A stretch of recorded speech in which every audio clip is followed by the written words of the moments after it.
I chose to repatriate to the north. I will keep this brief, I think, because actually it's been really powerful to sit and to listen to people's stories, and I'm sure what you don't want to hear is me droning on about strategy and about policies and all those things that we become really preoccupied with in services. We've got a strap line up there, the right care in the right place at the right time, because that's what it should be. It should be that simple. It shouldn't be as complicated as sometimes we make things.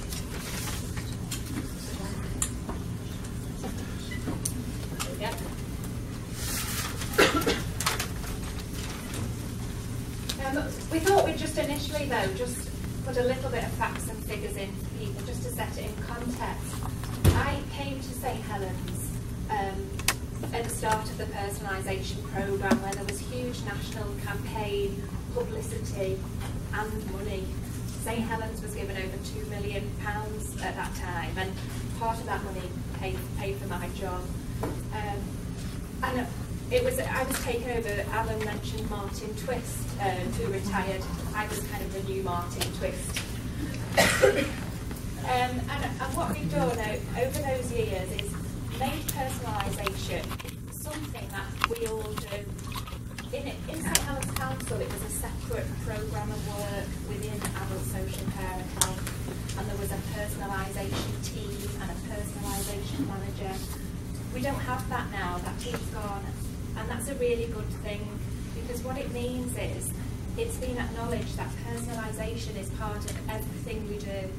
Every service we commission, every person that we deal with should be dealt with in a personalised, individual way, receiving, as we said before, the right care at the right time, at the right place, things that are right for you and your family. What we found over that time is, obviously, that we're measured on certain parameters nationally, and the one we keep track of is the numbers of people using self-directed support, which obviously are increasing year on year as generations grow up and know what their entitlements are and learn more about personalised way of working. We're seeing increasing numbers of people. So actually at the moment, the department are providing social care funding to over 8,500 people. And that is going up and up. More people are requiring support nowadays, and requiring support for longer periods of time as people live longer, which obviously presents us with large challenges in a time where our budgets are cut, but the people that we need to support are just growing and growing. In terms of where we're going, we've heard stories about this in terms of the need to improve the transition process, and also there's a lot of work going on. Can you hear, Ashley? Yeah, can you speak up, please? Yeah. Can you hear me now? Yeah, that's better. I'm not used to keep. Okay. So in terms of that, improving transition, continue healthcare, and also the new developments that are out there nationally, which we will come on to, but we won't go into great detail because I think you'll all fall asleep, which is the Care Act 2014, the Better Care Fund. Obviously, we've had a lot of information today about personal health budgets and the Children and Families Act 2014. So if I start with the Care Act, I brought it up here, not to read it to you, but just to show you the size of it. This, believe it or not, I don't know if you can see that, is 3 inches, I think, of the guidance that goes with the Care Act 2014. So you can see that it's really uncomplicated and simple as a process. Now, working in services, I understand why we need to have these documents for legal reasons, and I am wading through personal reading, and I won't please don't test me. But what I would say, what it does do, the Care Act, it is an opportunity. Along my career, I've seen that the 1990 we had the Community Care Act. We had the other acts we talked about, the National Disabled Act in 1948. But this act scoops up all the laws that are out there since about 1945, and it should really become kind of social care Bible in terms of actually what a council's got a duty to do. But really, what's important for me today to kind of talk about the Care Act is what rights do we all have in terms of the person we're caring for and that individual in terms of their right to an independent life. And we've had a lot of stories today about how that hasn't happened in the past for people. just to name a few things, what I would say, there is an easy read version of this, which is the one I've read, which is actually much easier to read, and you can get that online if you're interested. We certainly could send that round to people. But some of the main themes in the Care Act are information and advice. From next year, local authorities will have a responsibility to make the system easily explainable. We've got an obligation to actually be able to say to people, this is how it's going to work in the future if you ever require social care. And that's not just people going through it, that's everybody. All the residents of St Helens should know if in 5-10 years something happens to them, they know who to ring, they know where to go, and the information is there when people need it. We also have a responsibility to work not just as a council, but with everybody that lives and kind of works, and all the different organisations in St Helens to make sure the message is out there. And in January, we will begin to communicate, and there will be lots of information coming out from the government as well as locally. Assessment and eligibility. I hate those words, and we've talked about how that feels for people. It's still there, it's still in the Care Act, but what it does is it changes the way, and hopefully changes the kind of culture of social work. To think not about people's disabilities or difficulties, but to think about what do they want to achieve, what are the outcomes we're looking to support people to do. And they kind of list all the areas of people's lives. Well, actually, people have got a right.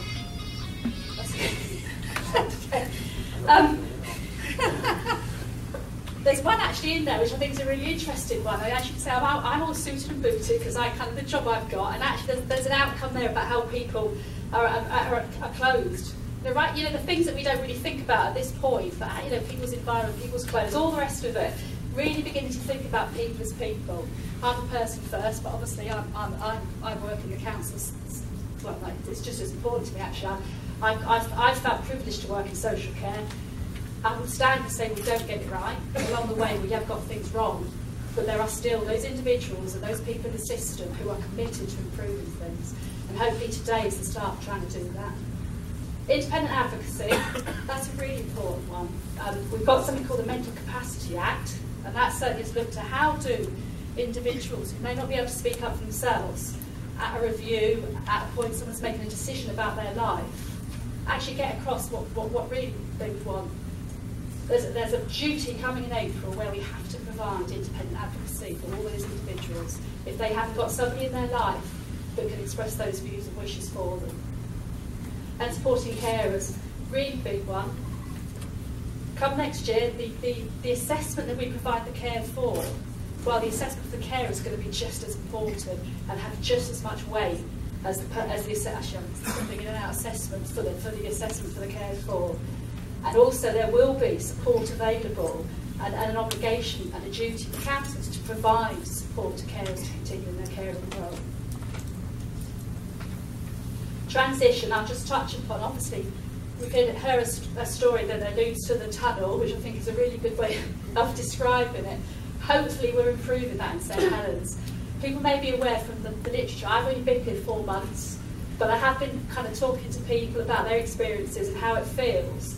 And what I would say, I think, you know, literally in the last 6 months, people have been really trying to look at making sure we work with people from the adult side of things much earlier, that we do get involved at 14, we do follow that young person through the next 3 or 4 years, so that when they actually leave school or when they go on to college, we know that person and we should know how to kind of work with them about what support they choose.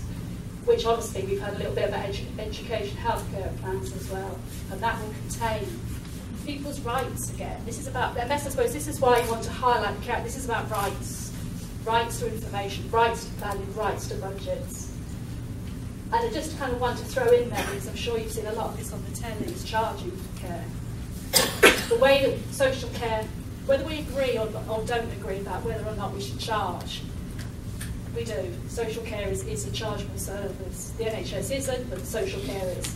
So it's that bit about some of the things we may not agree with, but actually, you know, we have to work within that system, and I certainly work within that system, and charging for care will change, and in the future, just a small fact really, that people can have, I think, £72,000 before we will start charging for care.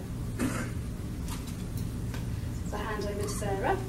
Rachel, I put a couple of slides in about health, and I think it's because we wanted to illustrate that we're in statutory services, we're also on a journey. You know, we don't get things right all the time. We're learning. It's really good actually to hear the stories like we've heard today. We can learn from them. We do listen to them, and we are moving. So I just wanted to evidence to you some of the ways that we are changing and will continue to do so. One of them, I said I replaced Martin Twist at the council, but I'm stood here today wearing an NHS badge around my neck. And I do still work for the council as well. And one of the changes we've had in St Helens in the last 12 months is we've actually integrated commissioning across health and social care. So what that should mean is, obviously, that when we've not got much money, we have to put things together and make the best outcomes for what the slice of the pie we've got. And that means we've been able to merge commissioning skills from both health and social care. So we can work, you know, providers would have one point of contact, one contract with us, one set of monitoring information. And one of the aims of that is to free up a bit more of their time. We know they struggle for time. They're trying to support everyone in the community.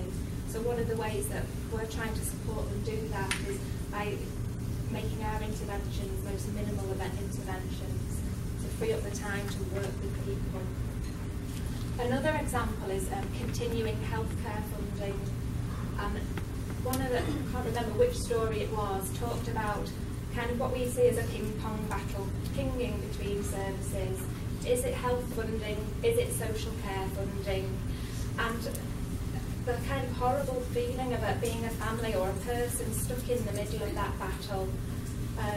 When we did have those disputes, it should have been that the funding should continue, because actually it doesn't matter if the funding's coming from health or social care. You need the services and support that you've been assessed as needing. So what we've done now in St Helens, we've actually integrated continuing healthcare team, and that team would deal with the packages that are joint funded between social care and health, and purely health funded packages. So we have one pot of money which we need to share out amongst all of those and that's because a multidisciplinary team, so we shouldn't have those kind of disputes in St Helens anymore. I won't dwell too much on the Better Care Fund. Alan mentioned it. It is about integration, and I hope I've given you a couple of examples there about how we are integrating services, and we will continue to do that over the next few years.